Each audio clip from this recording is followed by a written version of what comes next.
आप सभी को जय मसीह की। आज परमेश्वर के वचन में आप सभी का स्वागत है। परमेश्वर पिता आज अपने वचनों के द्वारा आप सबको बहुत आय से आशीष को दे। परमेश्वर आज अपने वचनों के द्वारा बोले और बातचीत करे।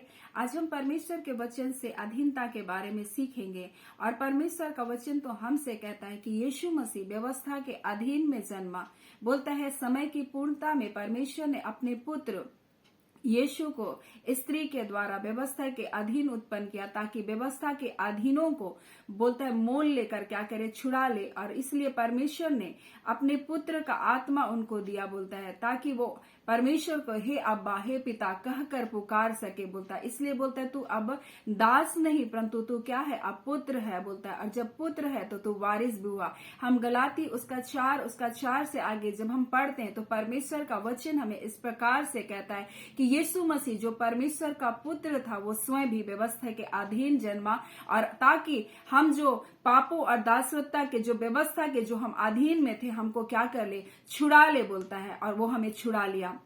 और जबकि हमें छुड़ा लिया और परमेश्वर ने अपने पुत्र का आत्मा हमें दिया जो हमें हे अब्बा हे पिता कहकर पुकारने का सामर्थ देता है, जो हमें कहता है कि तू अब दास नहीं परंतु पुत्र है। बोलता है और पुत्र है तो वारिस भी। लेकिन वर्तमान जीवन में हम ऐसा नहीं देखते कि हम पुत्र के जैसा व्यवहार कर रहे हैं, हम परमेश्वर के संतान के जैसा व्यवहार कर रहे हैं, क्योंकि हमारे जीवन में अधीनता नहीं है। और परमेश्वर का वचन तो आज हमें यही बताना यही सिखाना चाहता है और हम लोग उसको देखेंगे। याकूब उसका 4 उसका 7 में इस प्रकार से परमेश्वर का वचन कहता है, इसलिए परमेश्वर के अधीन हो जाओ और शैतान का सामना करो, तब वह तुम्हारे निकट से भाग निकलेगा।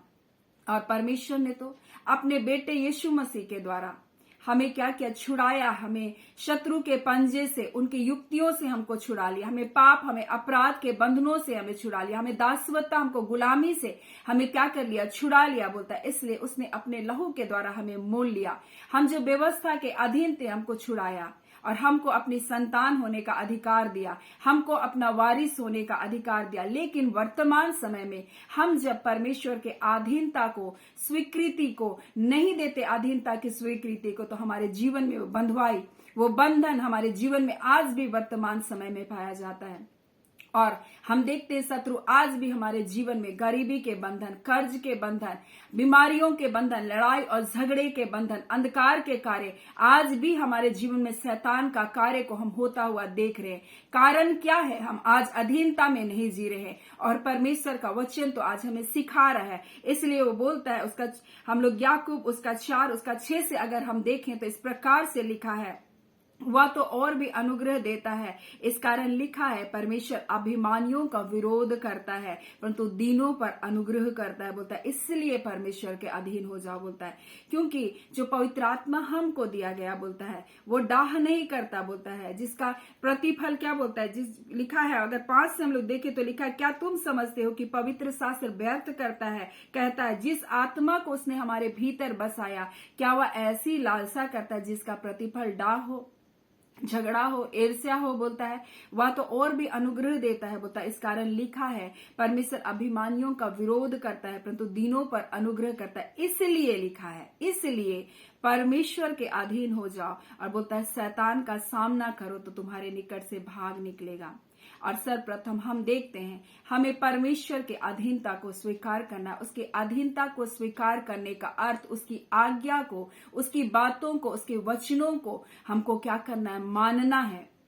और परमेश्वर का वचन इसलिए हमें पति पत्नियों के विषय में भी एक निर्देश को देता है और पत्नियों से कहता है हे पत्नियों अपने पति के क्या करो, अधीन रहो। बोलता है ताकि वो तुम्हारे भले कामों को देखकर, अगर तुम्हारा पति विश्वास नहीं भी करता है तो भी वो क्या करे, बिना वचन के द्वारा भी वो क्या करे, परमेश्वर को ग्रहण कर ले। और हम इसको देखेंगे पहला पत्र उसका 3 अध्याय में इस प्रकार से लिखा है, हे पत्नियों तुम भी अपने पति के अधीन रहो। इसलिए यदि इनमें कोई ऐसे हो जो वचन ना मानते हो तो भी तुम्हारे भय सहित पवित्र चाल चलन को देकर बिना वचन के अपनी अपनी पत्नी के चाल चलन के द्वारा खींच जाए। बोलता है और परमेश्वर का वचन हमें अधीनता के बारे में सिखाता है कि किस स्त्री को भी अपने पति के अधीन रहना है करके। और उसके बाद वो कहता है जैसे सारा भी अब्राहम को स्वामी कहती थी और बोलती थी इसी प्रकार बोलती इसके आज्ञा में रहती थी, बोलता उसको स्वामी कहती थी, वैसे ही हमको भी परमेश्वर के अधीनता में रहकर अपने परिवार को चलाना है, अपने बच्चों को चलाना है।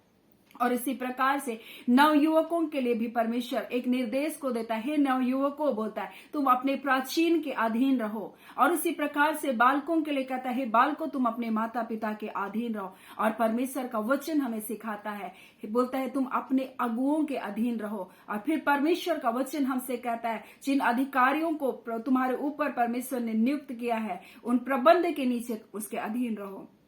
और परमेश्वर का वचन हमें ये बता रहा है हमें अधीनता में जीना सीखना होगा। और जब हम अधीनता के साथ कार्य को करते हैं तब परमेश्वर हमारे जीवन में आशीष को देता है। हम लोग एलिसा के जीवन से सीख सकते हैं कि एलिया जब उठा लिए जाने पर था उसने एलिया का पीछा नहीं छोड़ा। जबकि एलिया ने कहा मुझे परमेश्वर बेतेल को भेजता है तो बोलता है जीवन की शपथ, बोलता है मैं तुझे छोड़ने का नहीं, बोलता है। लोगों ने उसको कहा तेरा स्वामी उठा लिए जाने पर, तब भी वो नहीं छोड़ा। और अंत में हम देखते हैं एलिया जब देखता है कि मेरे पीछे चलने के लिए दृढ़ निश्चय के साथ आ रहा है, तब वो बोलता है बोल मैं तेरे लिए क्या करूं। तब वो बोलता है मुझको तेरी आत्मा का दुना भाग दे, बोलता है। और जब हम अपने अगुओं के अधीन, जो हमारा यीशु मसीह हमारा अगुआ है, हम उसके पीछे चलते हैं और वो देखता है कि दृढ़ निश्चयता के साथ मेरे पीछे चल रहा है, मेरी अधीनता में, मेरी आज्ञाकारिता में, मेरे वचन को मानते हुए मेरे पीछे चल रहा है।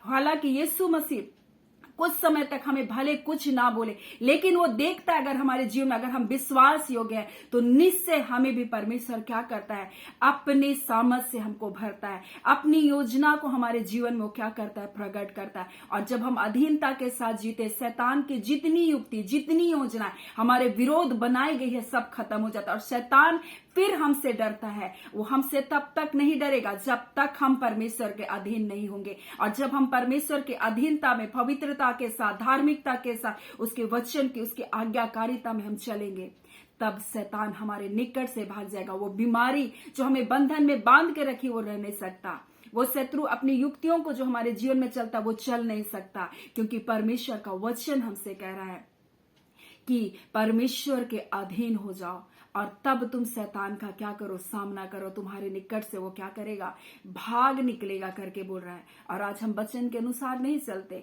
इसीलिए हमारे जीवन में आज कर्ज जैसी समस्या होती है। हम देने के विषय में वचन के अधीन नहीं है, हम प्रेम करने के विषय में वचन के अधीन नहीं है, हम परिवार की देखभाल करने के विषय में परमेश्वर के अधीन नहीं है। अगर ये बातें हमारे जीवन में अधीन, परमेश्वर का वचन जो हमसे कहता है अगर हम उससे मानते तो इस बात से प्रकट होता है कि हम परमेश्वर के अधीन है। क्योंकि परमेश्वर का वचन हमसे कहता है यूहन्ना में बोलता है कि यदि तुम मुझसे प्रेम रखते हो तो मेरी आज्ञाओं को क्या करोगे मानोगे। अगर हम परमेश्वर के अधीनता में जीते तो इस बात का प्रमाण है कि हम परमेश्वर के वचन का हम पालन कर रहे हैं, हम उसकी आज्ञाओं के अनुसार चल रहे। जैसे यीशु मसीह ने भी परमेश्वर के अधीनता में अपने जीवन को जिया और परमेश्वर की इच्छा को अपने जीवन में जीवन भर वो पूरा करता गया। लोगों की इच्छा को नहीं या लोग क्या बोल रहे उनकी बातों को नहीं सुनकर वो परमेश्वर की इच्छा को पूरा किया, यहाँ तक कि उसने क्रूस का मृत्यु को भी सह लिया। उसने कहा परमेश्वर मेरी इच्छा नहीं परंतु आपकी इच्छा पूरी हो। उसने अपने जीवन को परमेश्वर के हाथों में सौंप दिया। वैसे ही परमेश्वर आज चाहता है कि हम परमेश्वर के अधीनता में जिए, क्योंकि उसने हमारे अंदर अपना पवित्र आत्मा दिया जो हमें हे अब्बा हे पिता कहकर पुकारने की सामर्थ देता है। और ना सिर्फ हमें दास कहता है परंतु हमें कहता अब तू दास नहीं परंतु पुत्र है, और जब पुत्र है तो तू वारिस भी, यानी हम अधिकारी हैं और हम शैतान के ऊपर हमको अधिकार दिया गया। लेकिन अधीनता ना होने के कारण परमेश्वर के जीवन परमेश्वर के पास अपना समर्पण ना होने के कारण वो क्या है आज हमारे जीवन पर वो अपना कब्जा को अपने राज्य को कर रहा है। नहीं तो ऐसी कोई भी युक्ति शत्रु की हमारे जीवन में नहीं चल सकती। इसलिए परमेश्वर का वचन आज हमें अधीनता के बारे में इस बात को बता रहा है कि हमें परमेश्वर के अधीन हो जाना है और हमको दीन बनना है, ताकि परमेश्वर बोलता है जब तुम मेरी अधीनता में हो जाओगे और तब तुम शैतान का सामना करोगे, तुम्हारे निकट से क्या करेगा भाग जाएगा। शैतान आप कितना प्रार्थना करते इससे कोई मतलब नहीं, शैतान आपके फलों से डरता है, उस प्रेम से डरता है, उस आनंद से डरता है, वो संयम से डरता है जो आपके अंदर पाया जाता है। जब आपके अंदर परमेश्वर की आत्मा होती है, जब आपके अंदर परमेश्वर का फल होता है, शत्रु उससे डरता है। वो आपके बाहरी आवरण से नहीं डरता है कि आप कैसा काम कर रहे, आप कैसे दिखावे का काम कर रहे, आप कितने भलाई के काम कर रहे, उससे उसको कोई मतलब नहीं। शैतान जब आपके अंदर परमेश्वर का प्रेम को देखता है, आपका जीवन में परमेश्वर के प्रति समर्पण को देखता है, आप जब परमेश्वर के प्रति आज्ञाकारिता को देखता है, उसकी अधीनता का जीवन को देखता है, तब शैतान आपके जीवन से क्या करेगा? भाग निकलेगा। आज परमेश्वर अपने वचनों के द्वारा आप सबको बहुत ऐसे आशीष को दे। आमीन। आइए हम प्रार्थना करेंगे। धन्यवाद देते हैं प्यारे पिता परमेश्वर, प्रभु यीशु के नाम से पिता हम आपके निकटता में आते हैं। पिता आज के इस वचन के लिए पिता हम आपका धन्यवाद देते हैं। खुदावन परमेश्वर पिता, आपने जो वचन आज अपने लोगों को दिया प्रभु, इस वचन के द्वारा खुदावन आपके बच्चे जय को पाए प्रभु, आज छुटकारे को पाए यीशु के नाम से। खुदावन परमेश्वर पिता, आज ये वचन खुदावन हर एक के जीवन में आशीष का कारण बनने पाए। खुदावन खुदा परमेश्वर, जितने लोग इस प्रार्थना में जुड़ते, प्रत्येक के जीवन को नाम ब नाम आशीष को दे। खुदावन परमेश्वर, हर एक के जीवन में शैतान की सारी युक्ति और सारी गड़बड़ियां मेरे यीशु नासरी के नाम से परमेश्वर दूर होने पाए। खुदावन खुदा परमेश्वर, ये आपके संतान है प्रभु, और खुदावन परमेश्वर आपके चुने हुए लोग हैं परमेश्वर पिता, और इन्हें आपने अपने लहू से मोल लिया है पिता, आपने खरीद लिया है प्रभु। अब शैतान का इनके जीवन पर कोई अधिकार नहीं प्रभु, परंतु पिता जब ये आपके वचन को मानते, आज्ञाकारिता का जीवन को जीते खुदा, हाँ प्रभु, शैतान के सारे गढ़ प्रभु यीशु के नाम से इनके जीवन से गिराए जा रहे प्रभु। उनके जितनी फाटके परमेश्वर इनके विरोध में परमेश्वर बंद करके रखा,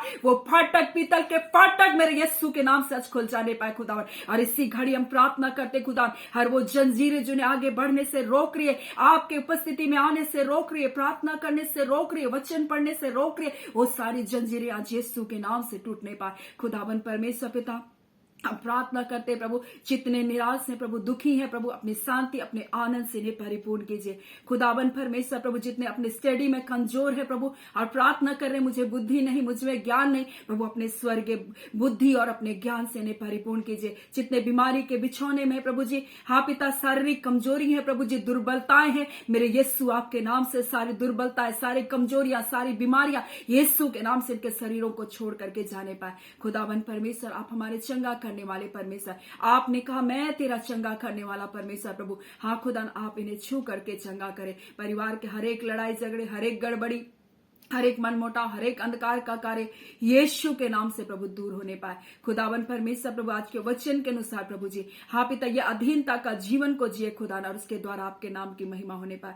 पिता परमेश्वर, नए दिन की हर एक आशीष, भलाई, जय, छुटकारा, सुरक्षा यीशु के नाम से आपके बच्चों के जीवन में आने पाए। खुदावन परमेश्वर, जिन्हें नौकरी की आवश्यकता है प्रभु, उनको नौकरी परमेश्वर यीशु के नाम से प्रभु जी मिलने पाए, और उत्तम मिलने पाए। खुदावन परमेश्वर, औसत या कमतर या मध्यम नहीं खुदावन, परंतु सर्वोत्तम नौकरी प्रभु, जो ये मन में इच्छा करते प्रभु, आप इनके मन की इच्छाओं को पूरा करें। खुदावन परमेश्वर पिता प्रभु जी, जिनका विवाह नहीं हुआ प्रभु, योग्य जीवन साथी प्रभु उनके जीवन में दीजिए। खुदावन परमेश्वर पिता, जिनका परमेश्वर पिता, हाँ पिता परमेश्वर, जो लोग गर्भ में परमेश्वर पिता अपने संतानों को लेकर चल रहे प्रभु जी, खुदावन परमेश्वर, नॉर्मल डिलीवरी होने के लिए प्रभु उनकी सहायता कीजिए। खुदावन परमेश्वर, हाँ परमेश्वर पिता प्रभु जी, और जो लोग परमेश्वर इन दिनों परमेश्वर प्रभु प्रार्थना कर रहे प्रभु, उनका कोई संतान नहीं है प्रभु जी, और उस अपमान, उस लज्जा को प्रभु जी, वो आंसू को बहा रहे प्रभु, हम प्रार्थना करते, गर्भ का फल यह हुआ आपकी ओर से प्रतिफल है प्रभु, ओ यीशु के नाम से प्रभु जी, उनके जीवन में प्रभु जी वो आशीष आने पाए प्रभु जी, और बच्चे और उत्तम संतान की आशीष, आपके चुनिंदा संतान की आशीष आपके बेटियों के गर्भ में आने पाए। खुदावन परमेश्वर, आपने आशीष दिया प्रभु जी, आपने जय छुटकारा दे दिया प्रभु, हम आपका धन्यवाद करते, और ये प्रार्थना आपके बेटे यीशु के नाम से मांग लेते हैं। दया सुन अनुग्रह से ग्रहण कर लीजिएगा। आमीन। परमेश्वर पिता आप सबको बहुत ऐसे आशीष को दे। आमीन।